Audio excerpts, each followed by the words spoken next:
චුට්ටක් බලන්න මෙන්න මේ තරඟ විභාගවලට ඉදිරිපත් වෙන ඔයාලට ධාතු කැට සම්බන්ධව ගැටලු තියෙනවනේ. එතකොට මම මේ අද ගේන වීඩියෝ එක බැලුවොත් එහෙම ධාතු කැට සම්බන්ධව ගැටලු ආයි කිසිවක් ඉතුරු වෙන්නේ නැහැ. මොකද ධාතු කැට සම්බන්ධව අපිට අහන්න පුළුවන් සියලුම ගැටලු මෙන්න මේ වීඩියෝ එකේ අපි සාකච්ඡා කරනවා.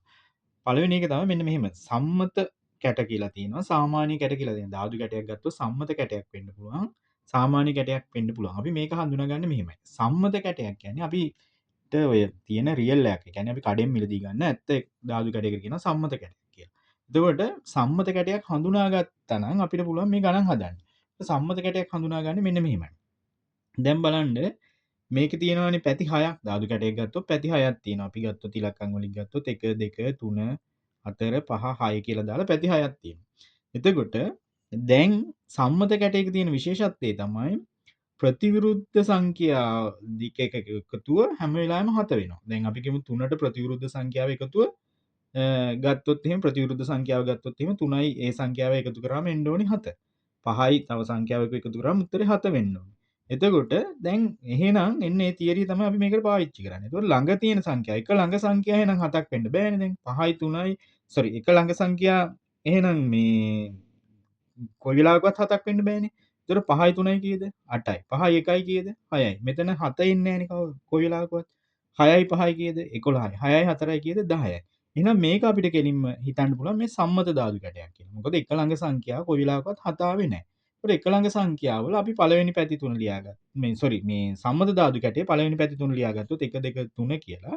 ඒකට ප්‍රතිවිරුද්ධව එහෙනම් එන්න පුළුවන් මොකද? එකට ප්‍රතිවිරුද්ධව කී දෙන්න පුළුවන්? 1ට 6ක් එකතු වුණාම තමයි 7 හැදෙන්නේ. 1යි 1ට 6 ප්‍රතිවිරුද්ධ සංඛ්‍යාව. 2ට 5ක් එකතු වෙලා 7 හැදෙනවා. 3ට 4ක් එකතු වෙලා 7 හැදෙනවා. එහෙනම් 1ට 6, 2ට 5, 3ට 4.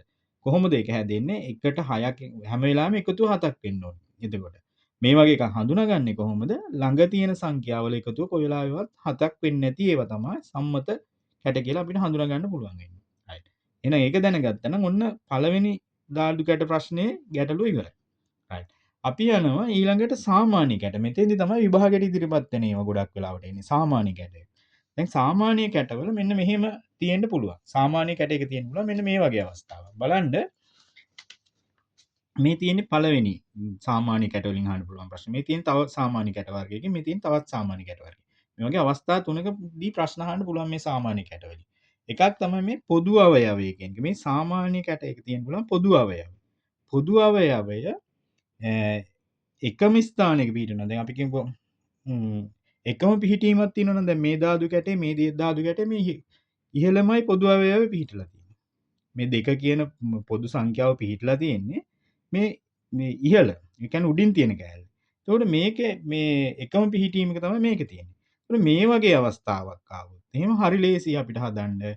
කොහොමද දන්නවද කියන්නේ අපි එතකොට අපි ගන්නේ අනුරූප අගයන් ප්‍රතිවිරුද්ධයි කියලා. අනුරූපයි කියන්නේ මොකද්ද? අනුරූප කියන්නේ රූපයක් සමාන කියන එක. අනුරූප කියන්නේ ඒ කියන්නේ රූපයට සමාන රූපයක් කියන එක. එතකොට දැන් මෙයා මෙහෙම ඉස්සරහා බලාගෙන ඉන්නවනම් මෙයාගෙත් මෙන්න මේ ඉස්සරහා බලාගෙන ඉන්න එකට මෙයා සමාන වෙනවා. මෙයා මේ පැත්තෙන් බලාගෙන ඉන්නේ. එහෙනම් මේ පැත්ත බලාගෙන ඉන්න එක්කෙනාට මෙයා සමාන වෙනවා. එහෙනම් පහට කවුද සමාන වෙන්නේ? පහට ප්‍රතිවිරුද්ධව පිහිටන්නේ කවුද? පහට ප්‍රතිවිරුද්ධව පිහිටන්නේ 6. තේරුණාද? 3ට ප්‍රතිවිරුද්ධව එහෙනම් කවුද පිහිටන්නේ? 3ට ප්‍රතිවිරුද්ධව පිහිටන්නේ 4. මොකද මෙන්න මේ වගේ එක මත පිහිටනවා නම් මේ අගයන් මේ එක විදිහටම මේ අගයන් අපි කියනවා මේ එකම පිහිටුමක තියෙනවා. මේ දෙකම එකම පිහිටුමකනේ තියෙන්නේ. එතකොට මේ පොදු සංඛ්‍යාව එකම පිහිටුමක තියෙන ඒ වගේ මොකද කරන්නේ? අනුරූප අගයන් තමයි ප්‍රතිවිරුද්ධ වෙන්නේ. දැන් මේක අනුරූප කියන්නේ රූපෙට සමාන රූපයක් තියෙන අගය. ඒ කියන්නේ මේකට සමාන රූපයක් තියෙන අගය තමයි මේක. 5ට අනුරූප 6. ඒකට එයා ප්‍රතිවිරුද්ධයි. 3ට අනුරූප කවුද? 4. එයා ප්‍රතිවිරුද්ධයි. ඒකට දැන් 5යි 3යි මේ 6යි 4යි හොයාගත්තා. දැන් මෙතන කවුද ඉතුරු වෙලා තියෙන්නේ? තව දෙකට ප්‍රතිවිරුද්ධ කියලා කවුද කියලා බලන්නේ කොහොමද? දැන් 5ත් ලිය වෙලා තියෙනවා 6ත් ලිය වෙලා තියෙනවා. දැන් මේ පිළිවෙලට ගත්තොත් එහෙම මේ 3 4 5 6 ලිය වෙලා තියෙනවා. දෙකක් තියෙනවා. එහෙනම් කවුද මෙතන නැත්තේ? එකනේ. 1 2 3 4 5 6 නේ ධාතු කැටයක තියෙන්න පුළුවන්. එතකොට මෙන්න ප්‍රතිවිරුද්ධ අගයන් ටික හොයාගන්න හැටි මේ පළවෙනි එකේදී. රයිට්. දැන් අපි යනවා මෙතෙන්ද. මෙතෙන්ද ගියන් පස්සේ මෙතන බලන්න දැන් අර විදිහට නෙමෙයි තියෙන්නේ. මෙතන තියෙන ඊට වැඩිය ටිකක් වෙනස් විදියට. මෙතන තියෙන්නේ සමාන සංඛ්‍යාව අර මේ අපි කලින් කතා කරේ අර පොදු අවයවය කියන එක. පොදු අවයවය මේ එකම ස්වරූපයෙන් නෙමෙයි පිහිටන්නේ. දැන් එකම ස්ථානේ නෙමෙයි මෙතන උඩ තියෙනවා මෙතන තියෙන්නේ මේ පහළින් මේ ධාතු කැටේ. එහෙනම් මේ වගේ එකම මේ ස්ථානයක කියන්නේ මේ එකම පිහිටීමක් නෙමෙයි තියෙන්නේ. එහෙනම් මේකේ වෙනස් පිහිටීමක් තියෙනවා. මේ වෙනස් පිහිටීමක් ආවොත් පොදු අවයවයක් තිබිලා වෙනස් පිහිටීමක් ආවොත් හරි ලේසි මේක හදන්න. හැම වෙලාවෙම සංඛ්‍යා මෙන්න මෙහෙම දක්ෂිනාවාර්තව ලියා ගන්න ඕනේ. දකුණු පැත්තට හැරෙන විදිහට ලියා ගන්න ඕනේ. දැන් මෙයාගේ දෙකේ ඉඳලා දැන් මේ පොදු අවයවයේ ඉඳලා දක්ෂිනාවාර්තව ලියාගත්තා. මෙතන දැන් පොදු අවයව දෙකනේ තියෙන්නේ. එහෙනම් මේකෙත් දක්ෂිනාවාර්තව මේ පැත්තට ලියා ගන්න ඕනේ. රයිට්. අපි දැන් දක්ෂිනාවාර්තව ලියලා බලනවා. දැන් මෙතන දෙක ලියාගත්ත ඉස්සෙල්ලාම. 2 ඊළඟට තියෙන්නේ කීයද? 3 ඊළඟට තියෙන්නේ කීයද? 5. ඔන්න දක්ෂිනාවාර්තව ලිව්වා. දැන් මෙයාගේ දෙක තියෙනවා. ඊළඟට තියෙන්නේ කීයද? 6. සෝරි දෙක මෙතන ලිව්වා. ඊළඟට තියෙන්නේ කීයද? 6. ඊළඟට තියෙන්නේ කීයද? 4. දැන් මෙන්න මේවා තමයි මෙයාගේ ප්‍රතිවිරුද්ධව පිහිටන්නේ. මෙන්න මේවා. මේ බලන්න. 3ට ප්‍රතිවිරුද්ධව පිහිටනවා කවුද? 6. 5ට ප්‍රතිවිරුද්ධව පිහිටනවා කවුද? 4. දැන් ලේසියිනේ අනිත් එක බලන්න දෙකට කවුද එහෙනම් ඉතුරු වෙලා ඉන්නේ කවුද? දෙකට කවුද ඉතුරු වෙලා ඉන්නේ? දෙකට ඉතුරු වෙලා තියෙන්නේ මෙතන 1. දෙකට ඉතුරු වෙලා තියෙන්නේ මෙතන 3 4 5 6 ඔක්කොම තියෙනවා නම් දෙකට ආයි ඉතුරු වෙන්න ඕනේ 1. right ඔන්න ඔය විදිහට තමයි දෙවෙනි අවස්ථාවේ ගන්න. දැන් බලන්න මේ තුන්වෙනි අවස්ථාව අපි මෙතෙන් යමු. මෙතන පොදු අවයව තියනවාද කියලා බලනවා. බලනවා මේ දෙක තියෙනවා දෙක තියෙනවා. එතන පහ තියෙනවා පහ තියෙනවා. මේකේ පොදු අවයව දෙකක් තියෙනවා. ඒකට එක සංඛ්‍යාවක් විතරයි ඉතුරු වෙන්නේ. එහෙම අවස්ථාවකදී අපිට හරි ලේසි. මෙන්න මේ දෙකට දෙක කපලා අයින් කරනවා. ඊට පස්සේ පහට පහත් මෙහෙම කපලා අයින් කරනවා. ඉතුරු වෙන්නේ කවුද? 3ට 4 විතරයි. 3ට කවුද? 4. මෙන්න මේ වගේ විශේෂ අවස්ථාවක් ආවොත් මේකට 3ට 4 ප්‍රතිවිරුද්ධයි කියලා අපි ගන්නවා. 3ට 4 ප්‍රතිවිරුද්ධයි. right. හැබැයි මේ අනිත් සංඛ්‍යාවල කොයි වෙලාවකවත් හොයන්න උත්සාහ කරන්න එපා. මොකද එහෙම වගේක් එන්නේත් නැහැ. ඊළඟට තමයි අපේ විභාගයට ආයේ වෙන මේ වගේ එකක් දුන්නොත් එහෙම ආයේ වෙන ප්‍රශ්නයක් අහන්නෙත් නැහැ. මේ අනිත් ඒ වගේ අහන්නේ නැහැ. මේකෙදි අපිට කියන්න පුළුවන් 3ට 4 ප්‍රතිවිරුද්ධව පිහිටනවා කියලා විතරයි. ඒතර ධාතු කැට සම්බන්ධව ඔන්න දැන් මේ ධාතු කැට දෙකක් දීලා අහන්න පුළුවන් ඒවා කතා කරා අපි. දැන් බලනවා ධාතු කැට 3ක් දුන්න අහන්න පුළුවන් ඒවා. මෙන්න බලන්න ධාතු කැට 3ක් දීලා අහන්න පුළුවන් ප්‍රශ්න. දැන් මෙහෙම එකක් දුන්නොත් එහෙම මොකද කරන්නේ? මෙහෙම එකක් දුන්නොත් හදන හැටි තමයි දැන් මේ කරන්න යන්නේ. මෙහෙම දුන්නොත් එහෙම අපි මෙන්න මේ සංඛ්‍යා ටික ලියා ගන්න ඕනේ. සංඛ්‍යා ටික අපි මේ සංඛ්‍යා ටික අපි බලනවා පොදු සංඛ්‍යා තියනවාද කියලා බලනවා. මේ බලන්න මෙතන 1 තියෙනවා මෙතන 1 තියෙනවා. මෙතන 2 තියෙනවා මෙතන 2 තියෙනවා. දැන් අපි ඉස්සෙල්ලාම පොදු සංඛ්‍යාවකට ප්‍රතිවිරුද්ධ සංඛ්‍යාව හොයන්න ඕනේ. දැන් අපි ගන්නවා මම ගන්නම්කෝ එකම එක කියලාම ගන්නම්කෝ. එක කියන සංඛ්‍යාවට අපි හොයමුකෝ ප්‍රතිවිරුද්ධ සංඛ්‍යාව right. මොකද එක දෙපොලක එදිලා තියෙනවා right. එක. එහෙනම් අපි දැන් අනිත් සංඛ්‍යා ටික ලියාගෙන යනවා.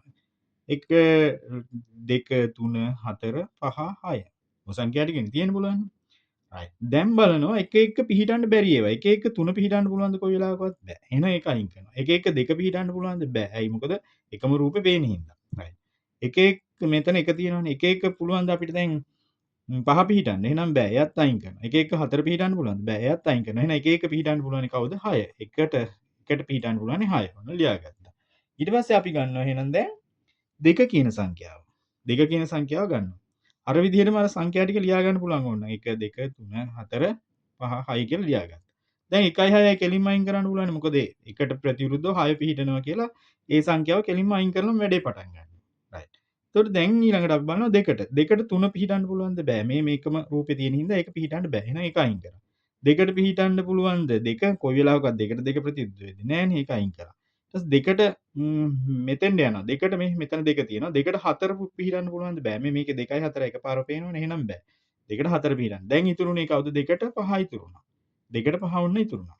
දැන් එහෙනම් ඊළඟ සංඛ්‍යාව මොකද්ද? 3 ගන්නවා අපි. දැන් බලනවා දැන් එකත් හරි දෙකත් හරි හයත් හරි පහත් හරි. දැන් ඉතුරු වෙලා තියෙන සංඛ්‍යාව 3ට කවුද එහෙනම් තියෙන්න ඕනේ? 3ට තියෙන්න ඕනේ 4. 3ට තියෙන්න ඕනේ 4 මේ බලන්න. 3ට 4. එතකොට සංඛ්‍යා හරි මේ 1 2 3 4 5 6 සංඛ්‍යා ටික සම්පූර්ණයි. right. මේ දෙක විසඳගත්තන් පස්සේ ඊළඟට ඉතුරු වෙලා තියෙන එක තමයි එන්නේ. දැන් හිතන්න පුළුවන් ඉංග්‍රීසි අකුරු දුන්නොත් කොහොමද එහෙම වුණොත් ඔක් කරන්නේ කියලා. ඉංග්‍රීසි අකුරු කියන්නේ මෙන්න මේ වගේ දෙන්න පුළුවන්.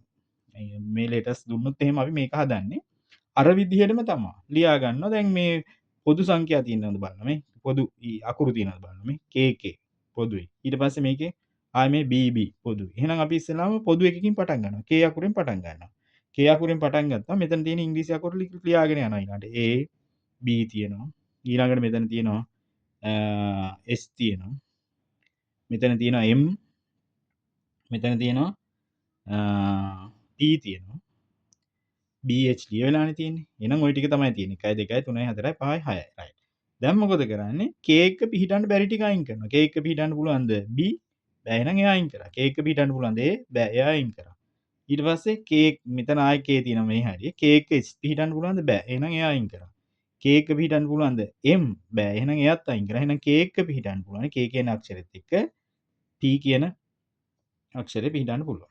ඊට පස්සේ අපි බලනවා ඊළඟ එකට. එහෙනම් අපි බලනවා ඊළඟට B වල. B වල. දැන් මේ ටිකම ලියා ගන්නවා අපි. මොනවාද? K A B H M P ලියාගත්තා. දැන් KP කෙලින්ම අයින් කරලා දාන්න පුළුවන්. මොකද ඒක කලින් හම්බුණානේ. ඒක අයින් කරලා දැම්මා. right. ඊට පස්සේ අපි බලනවා දැන් B එක පිහිටන්න බැරි අනිත් ඒවා. B එක පිහිටන්න බෑ A.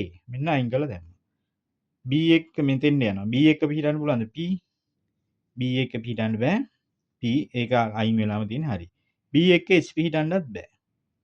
B එක කොහොමද? B පිහිටන්නේ නැහැනේ කවදාකවත්. එහෙනම් B එක කවුද ඉතුරු වෙන්නේ? B එක ඉතුරුන්නේ M විතරයි. හරි. දැන් Kත් හරි Pත් හරි Bත් හරි M හරි. දැන් හතරක් හරිනේ. එහෙනම් ඊළඟට ඉතුරු වෙන්නේ මොකද්ද? A අකුර ගමුකෝ දැන්. A අකුරට කවුද පිහිටන්න පුළුවන්? මෙතනින් ඉතුරු වෙලා තියෙන අකුර. A අකුරට ඉතුරු වෙලා තියෙන්නේ කවුද මේ හරියෙන් ඉතුරු වෙලා තියෙන්නේ? H අකුර විතරයි. එහෙනම් A ට H. ඔන්න ඔය විදිහට තමයි මේ ගණන් හදන්නේ. එතකොට මම හිතනවා දැන් මේ ඔයාලට මේක සමරියක් විදිහට ගෙනාවොත් මේ මේ ධාතු කැට 3ක් දුන්නොත් එහෙම මේ විදිහට ලියලා මේ විදිහට අපි ඉලක්කම් ටික ලියලා ඉවරලා මේ පිහිටන්න බැරි ඒවා ටික ඉවත් කරලා මේ විදිහට හදන්න පුළුවන්. මේ දැන් එක එක පිහිටන්න බෑ 3 2 මොකද එකම රූපේ පේන ඉඳ. එකම රූපේ පේන ඒවා ටික අයින් කරාම අපිට අවශ්‍ය පිළිතුර දෙනවා. හම්බ වෙනවා. හරිද? ඊළඟට මෙතෙන්ට આવොත් එහෙම පළවෙනි එක මේ අපි මේ පළවෙනිම දැන් මෙතන කතා කරේ පොදු අවයවයක් තියනවාද කියලා බැලුවා. ඒ පොදු අවයවය එක මත පිහිටනවාද බැලුවා. ඒ කියන්නේ මේක එකම ස්වරූපය අරගෙන පිහිටනවාද කියලා බලනවා. එකම පිහිටුමකද තියෙන්නේ කියලා බලනවා. එකම පිහිටුමක තියෙනවා නම් මොකද කරන්නේ? අනුරූප ඒවා තමයි සමාන වෙන්නේ කියලා බැලුවා. දැන් මේකට අනුරූපයි මේක. 5ට 6 අනුරූපයි. 3ට 4 අනුරූපයි. ඔන්න ඒකේ තියෙන්නේ. ඊළඟට පොදු අවයවයක් තියනවාද කියලා බලනවා. ඒක මේ එකම පිහිටුමේද තියෙන්නේ කියලා බලනවා. දැන් එකම පිහිටුමේ නෙමෙයිනේ මේක තිබ්බේ. එහෙනම් ඒ වගේ අවස්ථාවකදී මොකද කරන්නේ? පොදු අවයවයේ ඉඳලා දක්ෂිනාවාර්තව බලනවා අපි. ඒතකොට දෙක තමයි පොදු අවයවය. එයා දක්ෂිනාවාර්තව බැලුවා. මේ විදිහට තමයි ලියවෙන්නේ 2 3 5 කියලා. 2 6 4 කියලා. එතකොට මේ Tamanට උඩින් තියෙන සංඛ්‍යාව මේ සංඛ්‍යාවට උඩින් තියෙන සංඛ්‍යාව තමයි ප්‍රතිවිරුද්ධ සංඛ්‍යාව. මේ සංඛ්‍යාවට උඩින් තියෙන සංඛ්‍යාව තමයි ප්‍රතිවිරුද්ධ සංඛ්‍යාව. ඒක ඒ විදිහට බලන්න පුළුවන්. right. මෙතෙන්දී පොදු සංඛ්‍යා දෙකක් තියාදී මොකද කරන්නේ? මේ දෙක කපලා හැරලා ඉතුරු වෙන එක තමයි අපිට ප්‍රතිවිරුද්ධ සංඛ්‍යාව කියලා ගන්න පුළුවන්. ඊට වැඩිය ගන්න බෑ. ඕක තමයි ධාතු කැට වලින් අහන්න පුළුවන් සියලුම ප්‍රශ්න. ওই ටික තමයි අහන්න පුළුවන්. ඊළඟට ධාතු කැට වලින් අහන්න පුළුවන් පතරමක් දීලා ප්‍රශ්න. ඒක මම හෙට වෙනත් වීඩියෝ එකක අරගෙන එනවා. මොකද මේ වීඩියෝ එක ගොඩක් දිග වුණා. ඒක නිසා. හරි. එහෙනම් සියලු දෙනාට ජය වේවා.